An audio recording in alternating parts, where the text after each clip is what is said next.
Hello students. Previous lecture में हमने electrostatic potential energy of A system of charges calculate की थी।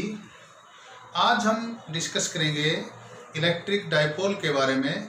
जब हम इलेक्ट्रिक डाइपोल को एक्सटर्नल इलेक्ट्रिक फील्ड में रखेंगे तो उस पर कितना टॉर्क लगता है, और फिर हम साथ साथ एक और टॉपिक करेंगे।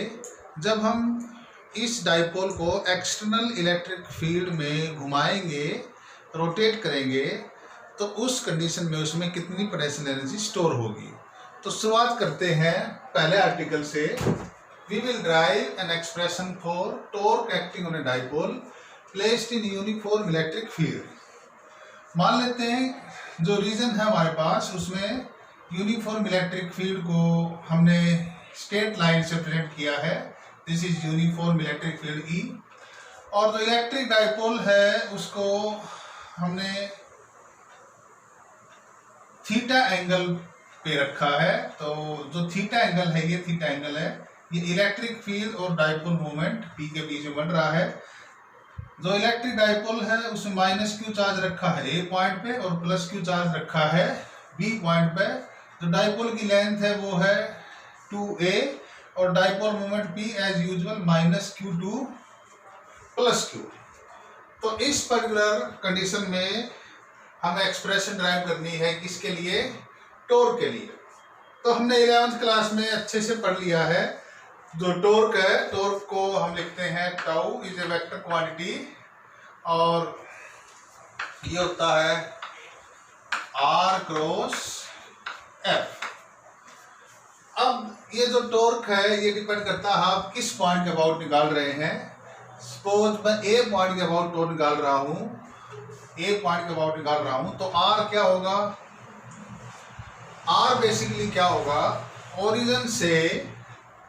ओरिजिन से उस पॉइंट की डिस्टेंस जहां पे फोर्स एफ लग रही है। तो ये आर पोजीशन वेक्टर है और एफ फोर्स है। तो ये तो जनरल केस है, इससे आप किसी भी कंडीशन में टॉर्क निकाल सकते हैं।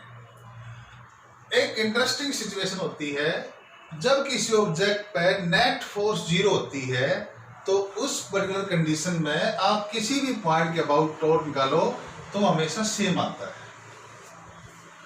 और जब इक्वल और अपोजिट फोर्स लग रही हो किसी ऑब्जेक्ट पे, तो वो एक कपल बनाती है, और वो जो कपल है उसका जो मोमेंट होता है उसको हमने एक अलग नाम दे दिया, मोमेंट ऑफ कपल। और बेसिकली ये टॉर्क ही होता है। तो हम लिख देते हैं यहाँ पर when equal and opposite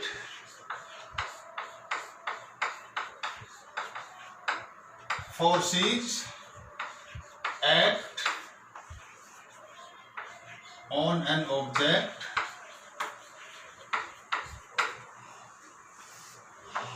it will form a couple.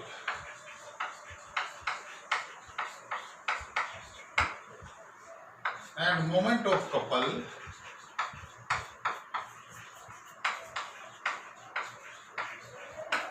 Torque भी कह सकते हैं हम इसको, नेट टॉर्क। ये इक्वल होता है आइदर फोर्स, जो इक्वल अपोजिट फोर्स हमने लिया उसमें से कोई भी एक फोर्स, उसकी magnitude multiplied by perpendicular distance between two forces.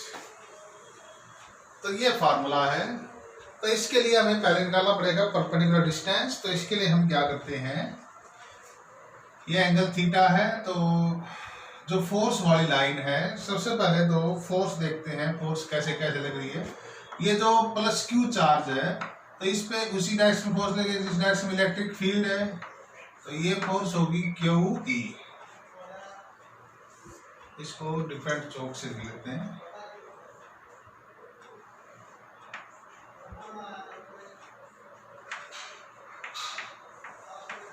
Q E.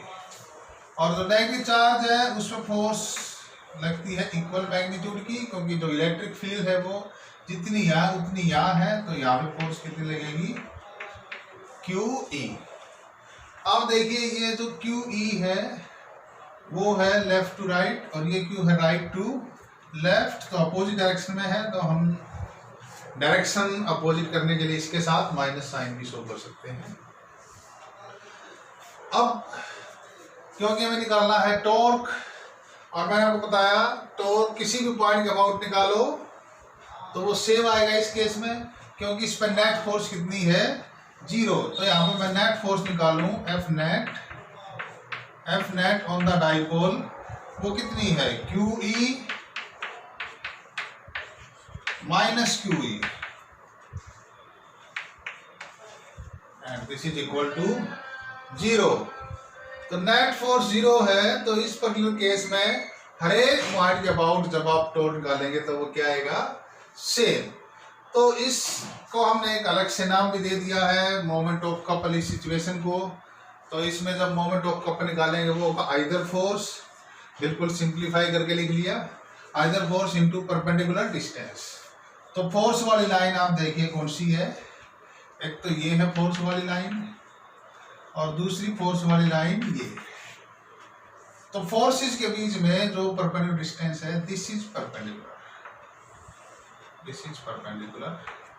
तो इसका नाम हम दे देते हैं एंगल। अच्छा ये एंगल थीटा है, तो ये एंगल भी कितना है, थीटा। तो आप यहाँ से जो परपेंडिकुलर डिस्टेंस है BN वो निकाल सकते हैं, राइट एंगल ट्रायंगल आप लेंगे ANB। तो ANB में आप देखिए BN, this is BN perpendicular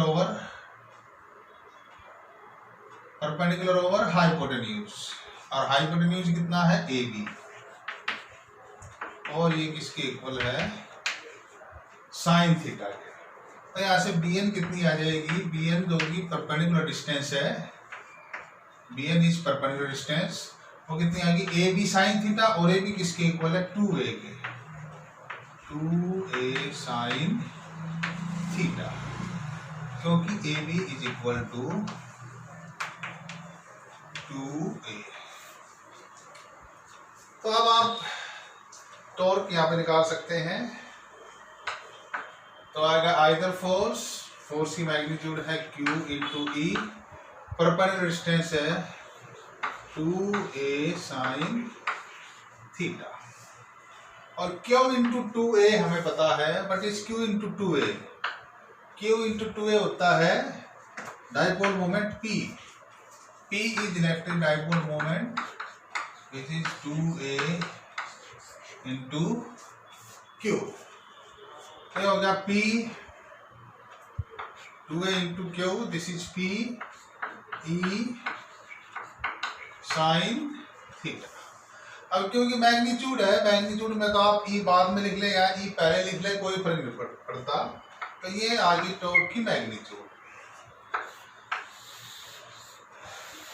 अब यदि हम इसको वेक्टर फॉर्म में लिखें तो हम लिख सकते हैं tau is equal to P cross T। अब यहाँ पे हमने P क्रॉस T क्यों लिखा, क्योंकि टॉर्क उसी डायरेक्शन में है जिस डायरेक्शन में P क्रॉस E है।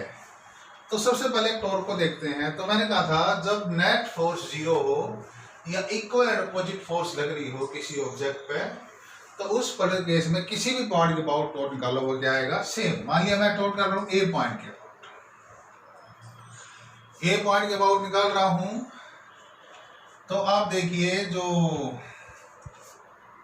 ओरिजिन है, अब मुझे जो ओरिजिन है उस ओरिजिन के रिस्पेक्ट में देखना पड़ेगा वो A पॉइंट कहाँ पे है।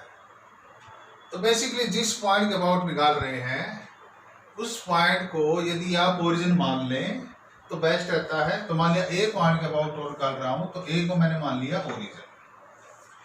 तो A के अबाउट टॉर्क इस फोर्स का, तो जिस पॉइंट के अबाउट टॉर्क निकाल रहे हैं यदि उसी पॉइंट पे फोर्स लग रही है तो उसका 0, तो इस फोर्स का तो हो गया 0। अब बच गई ये फोर्स लग रही है B पॉइंट पे, तो इसको हमने ओरिजिन माना, तो ओरिजिन से इसका पोजीशन वेक्टर, तो ये R हो गया इस डायरेक्शन में, और फोर्स QE लग रही है इस डायरेक्शन में, तो R cross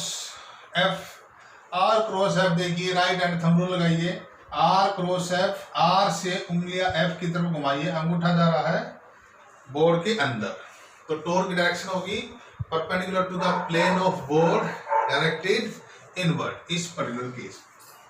P cross E का डायरेक्शन देखिए, P किस तरफ है, आप देखिए P इस तरफ है, E इलेक्ट्रिक फील्ड इस तरफ है, तो P क्रॉस ई देखिए वो भी किस तरफ जा रहा है, बोर्ड के अंदर। तो इसलिए जो टाउ है torque P cross E, this is vector form और ये है इसकी मैग्नीट्यूड। अब यहाँ पर हम कुछ स्पेशल केस डिस्कस कर सकते हैं इसके।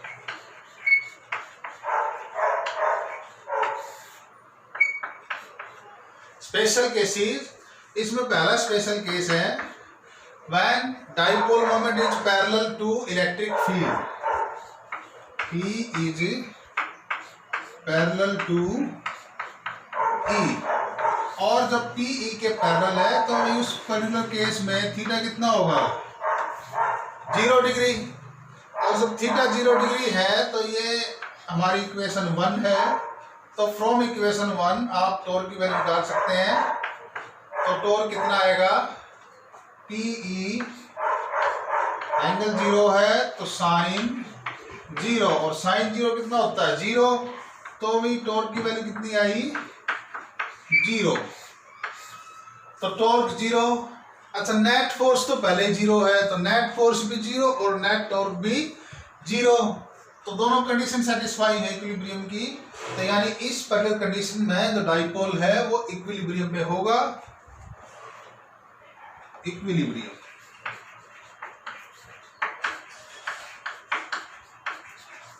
और ये इक्विलिब्रियम कैसा होगा, स्टेबल इक्विलिब्रियम।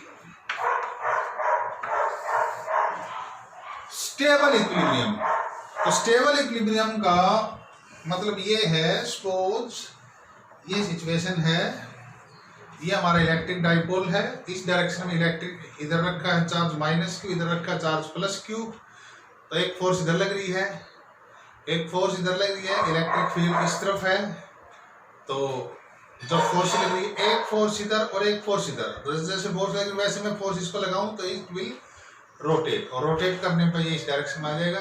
इस पर्टिकुलर सिचुएशन में एंगल कितना बन गया, 0 डिग्री। अब इस 0 डिग्री कंडीशन में एक फोर्स इधर है और एक फोर्स इधर है, यानी फोर्स इसको ऐसे खींच रही है, एक फोर्स इधर से ऐसे खींच रही है और एक इधर से खींच रही है, तो नेट फोर्स 0। तो आप देखिए ये जो फोर्स लग रही है अब ये इसको रोटेट नहीं कर पा रही, तो नेट टॉर्क भी 0 और नेट फोर्स भी 0। इसको कहते हैं स्टेबल इक्विलिब्रियम। यदि इस पोजीशन से थोड़ा सा डिस्प्लेस कर दें, थोड़ा सा डिस्प्लेस कर दिया, ऐसे डिस्प्लेस कर दिया, तब आप देखिए डिस्प्लेस करने पे फोर्स इधर और इधर, फिर दोबारा उसी पोजीशन में आ जाएगा। तो ऐसे इक्विलिब्रियम करते हैं। यदि थोड़ा सा डिस्टर्ब करने पे जो ऑब्जेक्ट है वो दोबारा जो इक्विलिब्रियम पोजीशन है उसमें चला जाने की कोशिश करे, तो उसको हम कहते हैं स्टेबल इक्विलिब्रियम। और ये स्टेबल इक्विलिब्रियम, कोई भी पार्टिकल किस तरह से कितने प्रकार के इक्विलिब्रियम होता है, इसका हमने एक लेक्चर भी अपने चैनल पे डाला हुआ है, तो आप वो देख सकते हैं, इक्विलिब्रियम ऑफ ए पार्टिकल। दूसरे केस में when P is anti parallel to E, dipole moment is anti parallel to E, तो जब डाइपोल और जो इलेक्ट्रिक फील्ड है उसके बीच में एंगल कितना हो, that is theta is 180 degree, theta is 180 degree. तो थीटा 180 डिग्री हो, तो ये पहला केस था यहाँ तक।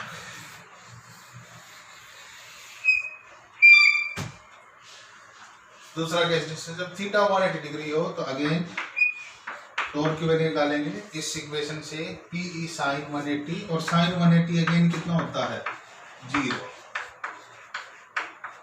तो अगेन टॉर्क कितना आया 0। इस कंडीशन को हम कहते हैं अनस्टेबल इक्विलिब्रियम, अनस्टेबल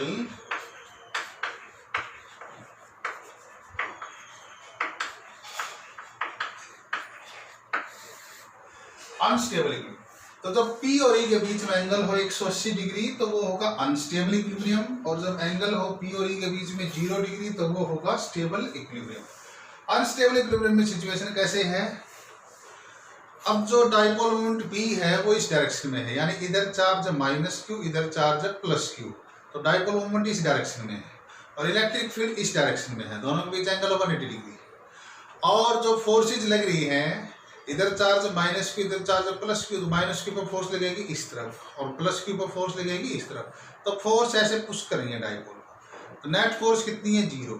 तो जैसे ही थोड़ा सा इक्विलिब्रियम पोजीशन से डिस्टर्ब करेंगे इसको, मान लो मैं ऐसे डिस्टर्ब करूं तो ये इसको ऐसे रोटेट करके दूसरी पोजीशन में लेके जाएंगे और ये सिचुएशन होगी अनस्टेबल इक्विलिब्रियम। तीसरा केस, जब P और E के बीच में एंगल हो 90 डिग्री, थीटा 90 डिग्री हो और साइन 90 कितना होता है हमें पता है, साइन 90 इज 1। उस केस में जो टॉर्क होगा वो मैक्सिमम होगा, टॉर्क इज मैक्सिमम, और मैक्सिमम टॉर्क की वैल्यू कितनी होगी, PE साइन 90 डिग्री, और साइन 90 कितना होता है 1, तो मैक्सिमम टॉर्क आ जाएगा P इंटू E। तो ये जो क्वेश्चन है इस टॉर्क से रिलेटेड, ये आपके एग्जाम में पूछे जाते हैं। इसमें बेसिकली पूछा जाता है किस कंडीशन में स्टेबल इक्विलिब्रियम होगा, उस कंडीशन में P और E के बीच एंगल कितना होगा। ये भी हो सकता है P की वैल्यू दे दी जाए, E की वैल्यू दे दी जाए और आपको एंगल दे दिया जाए और आपसे पूछ लिया जाए बताओ ये किस कंडीशन में है, या टॉर्क की वैल्यू कैलकुलेट करवा ली जाए। तो इस तरह से आप डिफरेंट क्वेश्चन बन सकते हैं। मेन फार्मूला ये है, आप इस फार्मूले को याद रखिए और जैसे भी एग्जामिनर आपसे क्वेश्चन पूछता है तो आप इस फार्मूले के अकॉर्डिंग कैलकुलेट कर सकते हैं।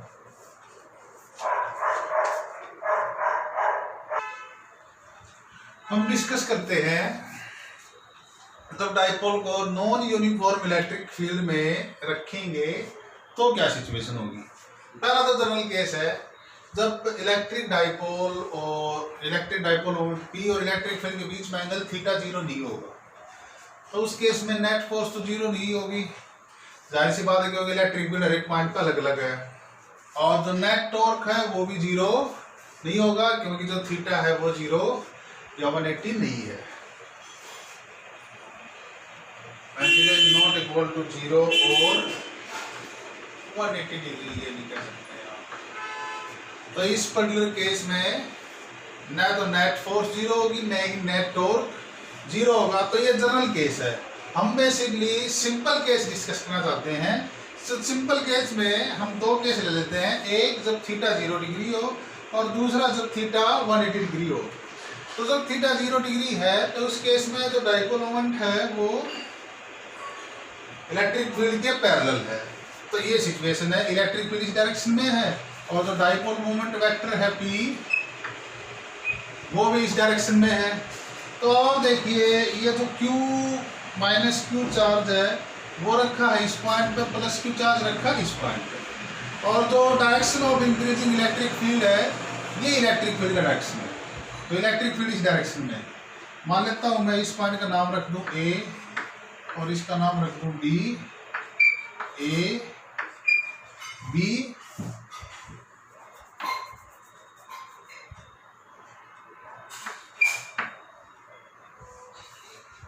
तो इस सिचुएशन में आप देखिए यहाँ पर A पे चार्ज रखा माइनस Q, B पॉइंट पे चार्ज रखा है प्लस Q, और जो इलेक्ट्रिक फील्ड है वो A से B की तरफ है, लेफ्ट टू राइट डायरेक्शन में जा रही है इलेक्ट्रिक फील्ड। तो जब मैं फोर्स देखूँ तो A पॉइंट पे फोर्स इलेक्ट्रिक फील्ड के अपोजिट डायरेक्शन में लगेगी, तो A पॉइंट पे फोर्स लगेगी इतनी, QEA ऐसे लिख देते हैं इसको, और B पॉइंट पे फोर्स किस तरफ लगेगी, जिस तरफ इलेक्ट्रिक फील्ड है उसी डायरेक्शन में क्योंकि पॉजिटिव चार्ज है। तो ये फोर्स लगी QEB। तो आप देखिए मैंने ये एरो बड़ी बनाई थी, एरो छोटी बनाई, क्योंकि जो इलेक्ट्रिक फील्ड है वो ये इस डायरेक्शन में जा रहा है, तो इलेक्ट्रिक फील्ड इंक्रीज हो रही है। तो यहाँ इलेक्ट्रिक फील्ड वीक है, यहाँ इलेक्ट्रिक फील्ड स्ट्रॉन्ग है, तो EB की वैल्यू EA से ज्यादा है, EB is greater than EA। तो जब हम नेट फोर्स निकालेंगे तो नेट फोर्स आ जाएगी QEB माइनस QEA। तो जिस डायरेक्शन में EB है उस डायरेक्शन में नेट फोर्स आएगी, तो इसलिए जो नेट फोर्स है वो किस डायरेक्शन में होगी, ए से बी की तरफ, A end from A to B और ए बी एक्सटेंडेड। तो जो डाइपोल है उस पर नेट फोर्स इस डायरेक्शन में लगेगी और जो डाइपोल है वो इस डायरेक्शन में चल पड़ेगा। यानी किस डायरेक्शन में चल पड़ेगा, जिस डायरेक्शन में इलेक्ट्रिक फील्ड इंक्रीज हो रही है तो उस डायरेक्शन में नेट फोर्स लगेगी।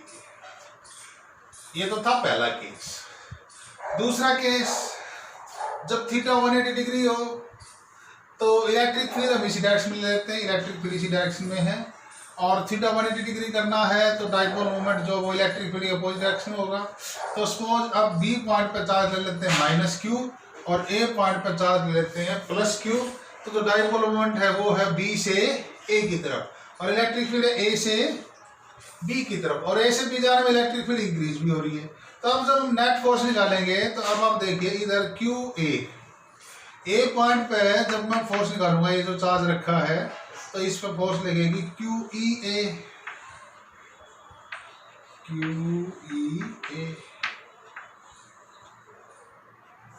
सॉरी डायरेक्शन गलत दिखा दिया मैंने।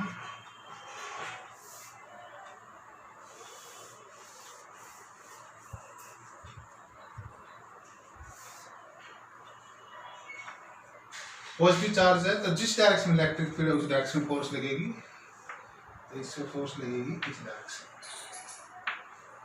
और ये फोर्स है E A is electric field at point A. अच्छा बी पॉइंट में देखिए जिस डायरेक्शन में इलेक्ट्रिक फील्ड है उसके अपोजिट डायरेक्शन में फोर्स लगेगी, तो ये फोर्स लगेगी क्यू ई बी। अगेन क्योंकि इस डायरेक्शन में इलेक्ट्रिक फील्ड की वैल्यू बी पॉइंट पे ज्यादा है, ए पॉइंट पे कम है, तो जो नेट फोर्स है वो किस डायरेक्शन में होगी, जिस डायरेक्शन में बड़ी फोर्स है तो बड़ी फोर्स है क्यू ई बी और q E B electric field के अपोजिट डायरेक्शन में है, तो जो नेट फोर्स है वो इस डायरेक्शन में लगी। और जिस डायरेक्शन में इलेक्ट्रिक फील्ड इंक्रीज हो रही है तो नेट फोर्स उसके अपोजिट डायरेक्शन में लगती है, कब, व्हेन थीटा इज 180 डिग्री। तो ये दो इंपॉर्टेंट कंडीशन है। अब हम यहाँ से स्टैटिक इलेक्ट्रिसिटी का एक जो कॉन्सेप्ट है वो एक्सप्लेन कर सकते हैं कि जो चार्ज स्केल थी उसने न्यूट्रल जो पेपर पीसीस थे उनको अट्रैक्ट क्यों किया था, तो उसको हम इन दोनों केसेस से डिस्कस कर सकते हैं, केस 2 एंड 3 से। इनफैक्ट केस 2 इन्वॉल्व होगा शायद, जो एग्जांपल हम ले रहे हैं उसमें। So we can right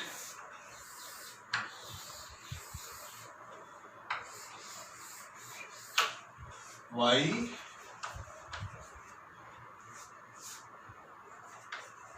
charge body attract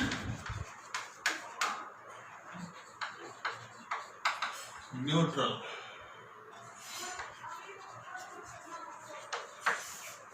इसमें हम केस ले लेते हैं simple, small bits of paper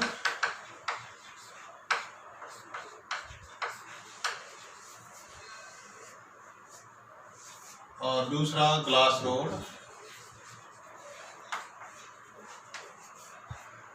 अच्छा जो स्मॉल बिट्स ऑफ पेपर थे ये थे न्यूट्रल और जो ग्लास रोड थी वो थी पॉजिटिव चार्ज। तो क्या सिचुएशन थी, सपोज ये ग्लास रोड है इस टाइप से और ये यहाँ पे पीस ऑफ पेपर लेता हूँ मैं, एक स्मॉल पीस ऑफ पेपर, और मान लेते हैं जो ग्लास रोड है उस पर पॉजिटिव चार्ज है, दिस इज ग्लास रोड, बल्कि जिस डायरेक्शन में बनाया है वैसे बना देते हैं। सपोज ये स्मॉल बिट ऑफ पेपर है और ये हमारी ग्लास रोड पे पॉजिटिव चार्ज है। तो ये जो पॉजिटिव चार्ज है ये क्या करेगा, ये जो स्मॉल बिट्स ऑफ पेपर है इसको पोलराइज करेगा और जब ये पोलराइजेशन होगा तो इसमें इस पे नेट डाइपोल मोमेंट इंड्यूस हो जाएगा। तो ये नेगेटिव चार्ज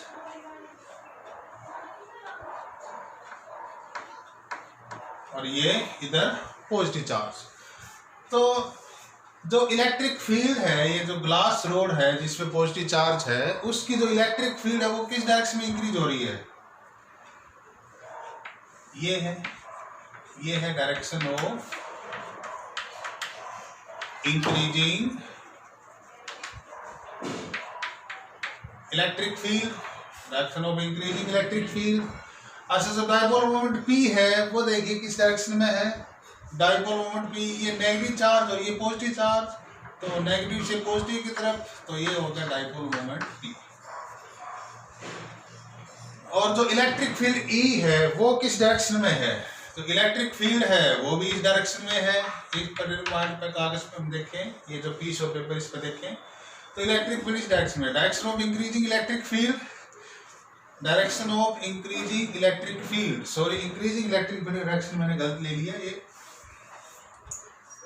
क्योंकि जैसे जैसे हम इससे दूर जाएंगे इलेक्ट्रिक फील्ड डिक्रीज होगी। तो जो इलेक्ट्रिक फील्ड है उसका direction of increasing electric field ये हो गया E। तो ये है direction of increasing electric field. तो आप देखिए E और P के बीच एंगल कितना है?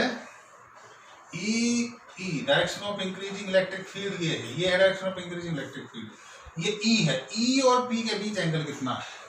Angle between E and P 0 degree. तो ये पहला केस है 0 डिग्री। तो इस केस में जो नेट फोर्स लगेगी डाइपोल पे वो उसी डायरेक्शन में लगेगी जिस डायरेक्शन में इलेक्ट्रिक फील्ड इंक्रीज हो रही है। और इलेक्ट्रिक फील्ड इंक्रीज किस डायरेक्शन में हो रही है? इस डायरेक्शन में। तो ये जो हमारा डाइपोल था, इस पर जब हम निकालेंगे नेट फोर्स, तो इस पर नेट फोर्स किस डायरेक्शन में लगेगी? इस डायरेक्शन में। ये है F नेट। तो F नेट उस डायरेक्शन में लगेगी जिस डायरेक्शन में इलेक्ट्रिक फील्ड इंक्रीज हो रही है, क्योंकि E और P पैरेलल है, थीटा 0 है। This is electric field E, this is P। E और P के बीच एंगल है 0, तो E और P पैरेलल है। तो उस पर्टिकुलर केस में जब पैरेलल होते हैं तो नेट फोर्स डाइपोल पर उस डायरेक्शन में लगेगी जिस डायरेक्शन में इलेक्ट्रिक फील्ड इंक्रीज हो रही है। इलेक्ट्रिक फील्ड इस डायरेक्शन में इंक्रीज हो रही है, तो डाइपोल पर नेट फोर्स लगी इस तरफ। और ये जो डाइपोल है, यानी कि जो स्मॉल बिट ऑफ पेपर था, it will be attractive towards the glass rod, क्योंकि इस पर नेट फोर्स इस डायरेक्शन में लगी है। तो ये एक बेटर एक्सप्लेनेशन है why A charge body attract neutral body.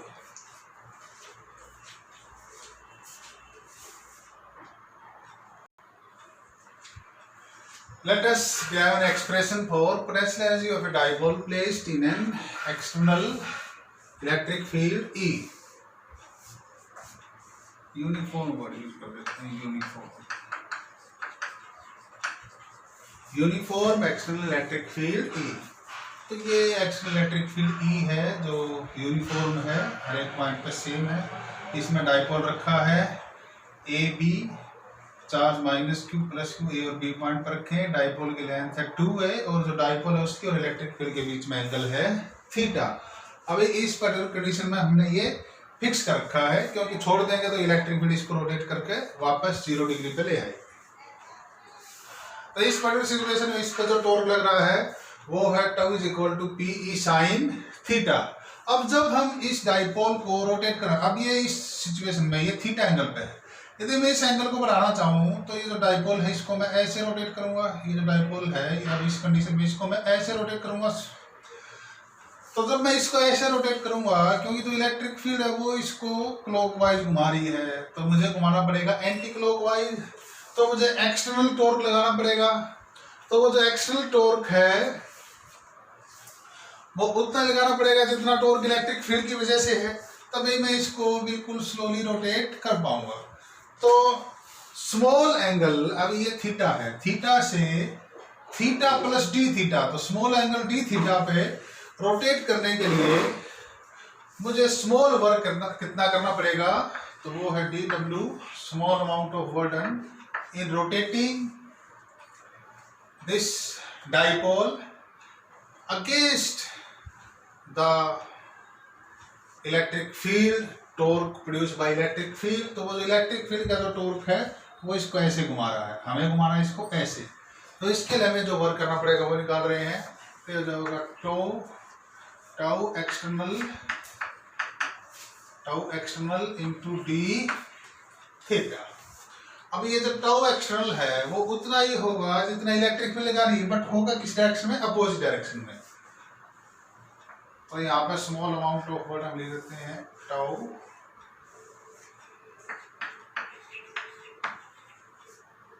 External. ये टॉर्क है इलेक्ट्रिक फील्ड का। एक्सटर्नल टॉर्क कितना, इतना ही जितना इलेक्ट्रिक फील्ड में लगाया था, पीई। मैग्नीट्यूड तो उतनी है, p E sine theta d theta. अभी हमें टोटल वर्क निकालना है। मान लो इनिशियल पोजीशन थी थीटा वन से रोटेट करके हमने इसको थीटा 2 पोजीशन पे ले आए, तो उसके लिए हमें कितना वर्क करना पड़ा, तो वो टोटल वर्क निकालना है। तो ये स्मॉल अमाउंट ऑफ वर्क था, टोटल के लिए क्या करना पड़ेगा, इंटीग्रेशन।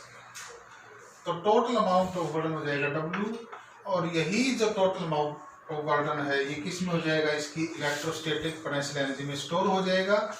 और वो कितनी होगी, इंटीग्रेशन, क्योंकि पी कांस्टेंट है, थीटा वेरिएबल है, तो इनिशियल एंगल था थीटा 1, फाइनल एंगल हो गया थीटा 2, और ये p E sine theta d theta. तो पीई इंटीग्रेशन से बाहर आ जाएगा और अंदर क्या बचेगा, साइन थीटा डी थीटा।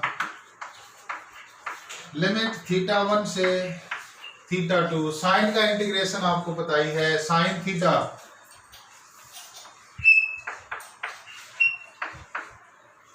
का माइनस कोस थीटा, तो माइनस साइन में बाहर ले देता हूँ, माइनस पीई। साइन का क्या है, माइनस कोस से माइनस बाहर आएगा। लिमिट थीटा 1 से थीटा 2, तो यहाँ पे क्या हो गया, वर्क डन, यानी ये जो पोटेंशियल एनर्जी है this is also work done. तो ये हो गया माइनस पीई, पहले ऊपर वाली limit cos theta 2 minus cos theta, तो ये है।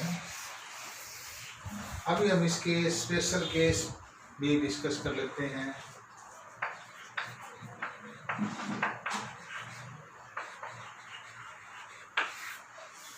मान लेते हैं इनिशियल थीटा जो हमने लिया था, और जनरली हम वो लेते भी हैं एक रेफरेंस पॉइंट जहाँ पे पोटेंशियल एनर्जी 0 होती है। यदि हम थीटा 1 को कर दें 90 डिग्री, तो आप देखेंगे कोस 90 0, तो इनिशियल पोटेंशियल एनर्जी हम 0 ले सकते हैं। इस डाइपोल के केस में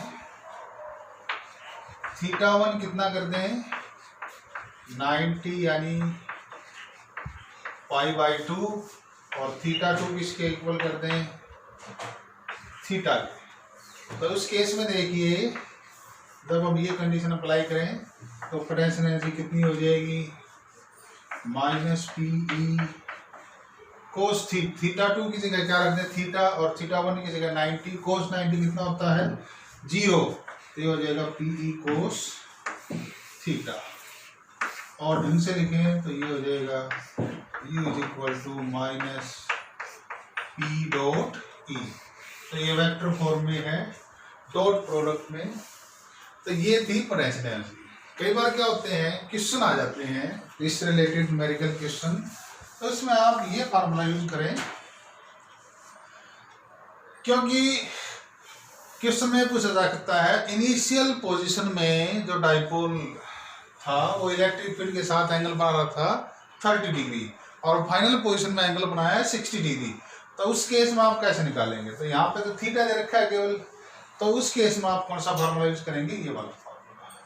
इसमें थीटा 1 की जगह रख दें कोस 30, थीटा 2 की जगह रख दें कोस 60, कोस 30 की वैल्यू रख दें, कोस 60 की वैल्यू रख दें, तो वो आ जाएगा वर्क डन, जो आपने वर्क किया है या जो पोटेंशियल एनर्जी उसमें स्टोर हुई है वो। अभी हम इसको डिस्कस करते हैं।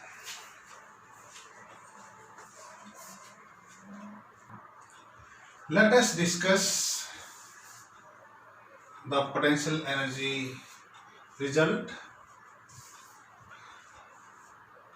हमने अभी कैलकुलेट की थी जब हमने डाइपोल को थीटा एंगल पे रखा था और हमने उसको 90 डिग्री से जब थीटा एंगल पे लेके आए थे। अब ये पर्टिकुलर पोजीशन है जब इलेक्ट्रिक डाइपोल थीटा एंगल पे है, तो उस पर्टिकुलर कंडीशन में उसमें कितनी पोटेंशियल एनर्जी स्टोर है तो ये पोटेंशियल एनर्जी स्टोर है minus P E cos theta या माइनस पी डॉट ई। तो इसी टॉपिक को हम एक दूसरे पर्सपेक्टिव से भी कर सकते हैं, एक बिल्कुल डिफरेंट मेथड से। हमने डिस्कस किया था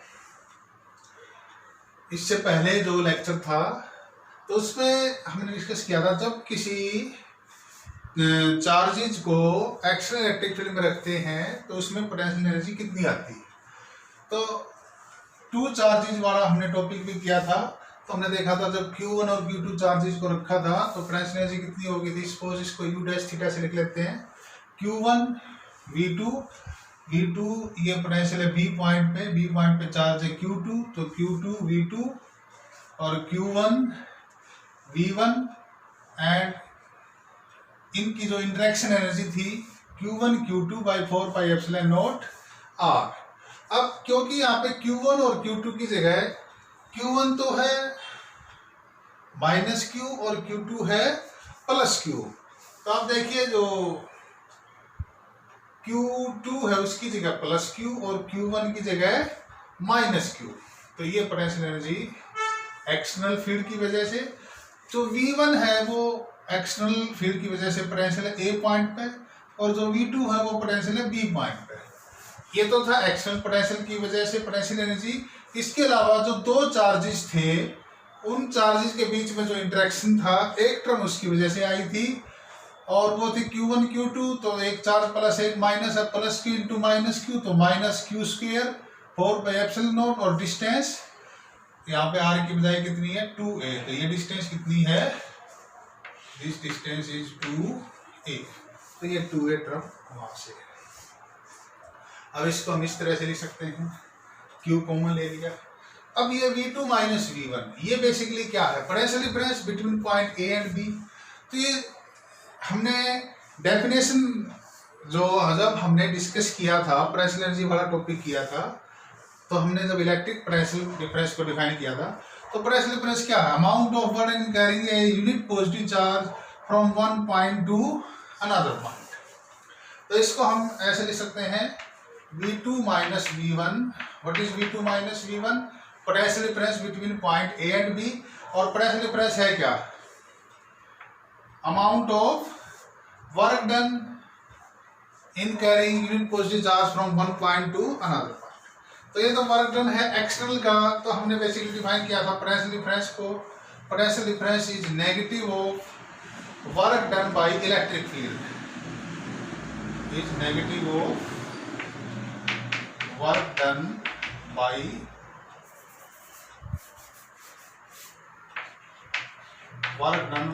electric field in carrying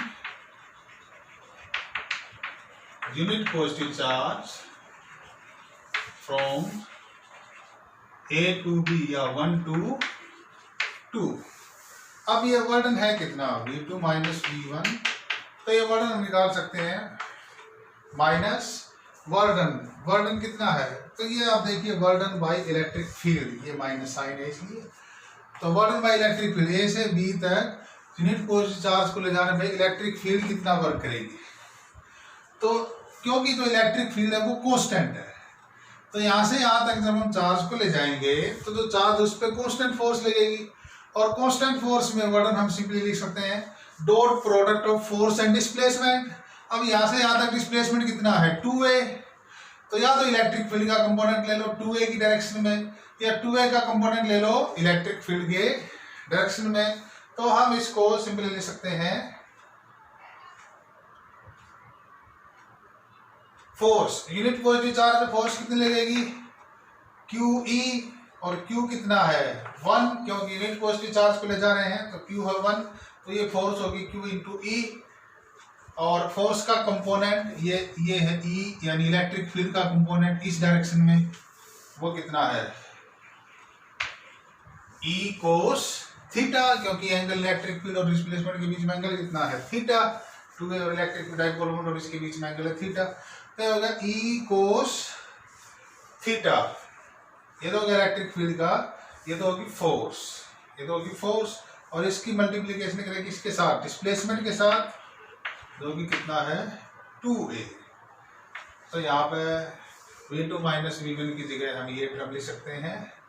तो ये थी इक्वेशन 2 और ये इक्वेशन 3।